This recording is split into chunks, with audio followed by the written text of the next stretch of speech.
Well, we have a lot of countries that want to come in. So for years and years, these clowns that like to criticize me, well, we disagree. Well, they never got anything. They never got anything done. They've been fighting for peace in the Middle East. And then when I came in, I was told it was an impossible thing. You could never get it done. And we went around the other way. Instead of dealing with the Palestinians, we took the money away. We used to give them $750 million, and they treat us badly. I said, why do they treat us badly? We give them all this money. Nobody ever did this. I took it away. They're going to make a deal. You watch. But we started dealing with other people, and everyone said this couldn't happen. And we made a deal with UAE, led by a man, Mohammed, who's a great leader, a great warrior. And we made a deal with UAE. Then Bahrain came in, and we have many others going to be coming in over a short period of time. And the Palestinians will ultimately come in too. And you're going to have peace in the Middle East without being stupid and shooting everybody and killing everybody and having blood all over the sand. President Trump letting everybody know there are deals that are getting done. It's not just all talk. Deals that are getting done in the Middle East, increasing stability, helping our ally Israel, and bringing more Muslim nations closer to the U.S. foreign policy goals in the region. Let's talk to somebody about exactly how momentous this all is. We have our friend Dovid Efune with us now. He's the editor-in-chief of the Algemeiner. Dovid, as always, great to have you. Always a pleasure, Buck.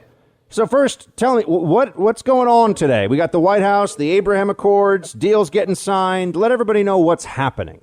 Well, I think I've said this once before, but I think this best captures it. The president's approach to dealing with the Middle East can best be described as a massacre of sacred cows. And in that clip that you just played, the president referred to it, the approach that they've taken, where they've really looked at everything with a fresh set of eyes and came to the conflict that riled the region for so long from a completely new direction. And that is really to focus on the countries that are much closer to Israeli interests, have a much more pragmatic approach to their foreign policy, and those that are sort of standing on the threshold of peace with the Jewish state. Start with a low-hanging fruit, if you will, and the rest will follow. So today we saw a signing on the White House lawn, aptly named the Abraham Accords, named after named for the children of Abraham. Obviously, Abraham's two children, Isaac and Ishmael, are said to represent the Muslim world and the Jewish world, bringing them both together in a historic moment, with the United States brokering a deal between Israel and the Gulf states of Bahrain and the United Arab Emirates, the first such peace deal in the region since 1994, when you and me, Buck, were kids. Indeed. So I don't know about you, I was. No, for sure. I was a young buck back then. But David, these deals will mean what? Assuming they're implemented as planned. What are the changes here? You know, we hear about normalization of relations between Israel, the UAE, Israel and Bahrain. How big a deal is that? Well, what does that actually mean for the people in those countries? Well, the incredible thing about these agreements, as opposed to past agreements that Israel has signed with both Egypt and Jordan, is that what we're seeing on the ground for the people, as you say, is an incredible warmth and an incredible willing to cooperate and to work together and to get to know each other and to sort of integrate societies. So there's a huge business and economic component here. There's air travel running between the two countries, including over Saudi Arabia, who for the first time has agreed to allow air travel from Israeli aircraft across its airspace.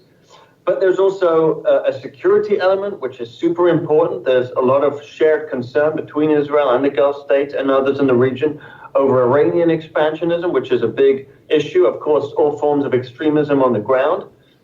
But I think beyond that, there is a whole host of challenges that are faced by states in the region, primarily water challenges, agricultural challenges, cybersecurity challenges, that Israel has faced and found incredible solutions to.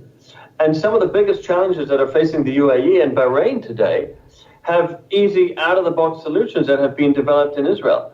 So what's incredible about this deal is that it's not necessarily moral or ideological or charitable in terms of how these states have changed their view.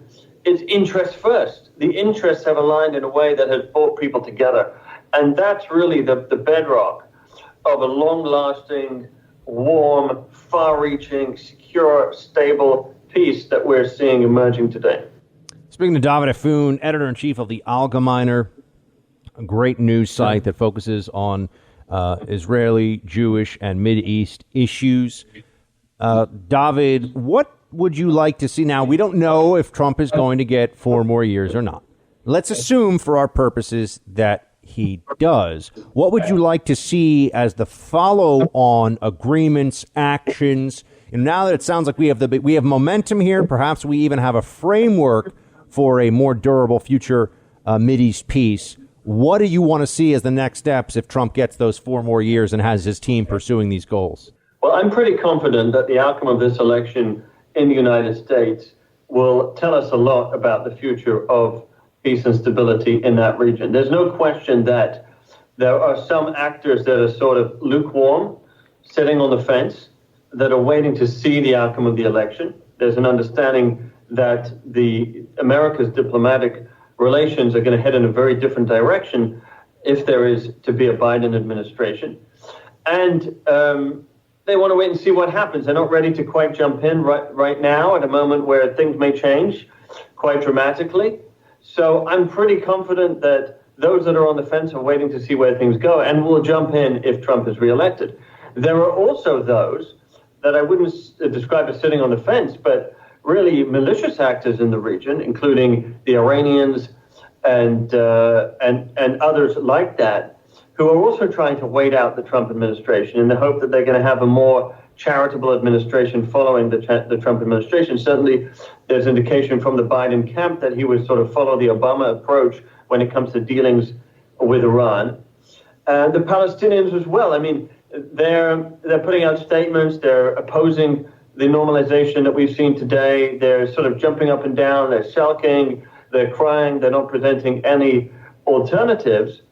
But it's pretty clear that their strategy in terms of moving forward is just to wait and see what happens. But if there is another 4 years of the Trump administration, they're going to be between a rock and a hard place.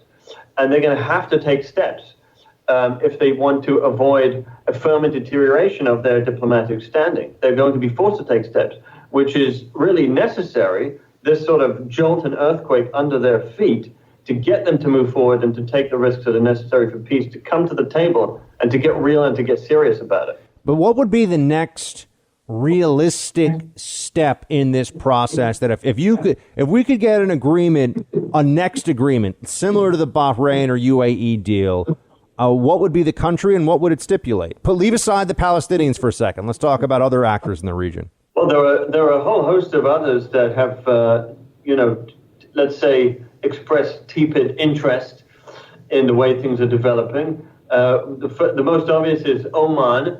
There was a bit of a screw up with Sudan, where a foreign ministry spokesman put out a statement saying that they were jumping into the circle of peace, as it's been referred to as well, but then they walked it back. But I don't think they're too far down the line. The big prize is Saudi Arabia. And the movement that we're seeing now, opening up the airspace, the very fact that Bahrain was part of the agreement that we saw today, and of course Bahrain is almost a vassal state of Saudi Arabia, just sort of completely dependent on the Saudis for absolutely everything.